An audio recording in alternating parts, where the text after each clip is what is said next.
তুমি কি জানো, আল্লাহ যখন কোনো নারীকে ভালোবাসেন তখন তিনি তার জীবনে সহজ করে দেন না, বরং এমন তিনটি কষ্ট দেন যা মানুষ দেখলে ভাবে সে অভিশপ্ত।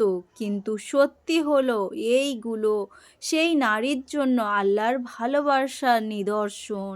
তিনটি কষ্ট জানার আগে ভিডিওতে লাইক করুন আর কমেন্টে আল্লাহকে ভালোবাসি। প্রথম কষ্ট আল্লাহ তাকে দেন এমন মানুষের ভালোবাসা থেকে দূরে রাখে যার জন্য তার ক্ষতির কারণ হয়। দ্বিতীয় কষ্ট আল্লাহ তার দোয়া বিলম্ব করে যেন সে ধৈর্য ধরে নেয়। তৃতীয় কষ্ট আল্লাহ তার কাছ থেকে কিছু প্রয়োজন জিনিস কেড়ে নেয় সে শুধু আল্লাহর উপরে ভরসা রাখতে শেখে। মনে রেখো, যেন নারী ধৈর্যর মধ্যে আল্লাহ তার ভাগ্য এমন সুখ লিখে দেন যা সে কল্পনাই করেনি।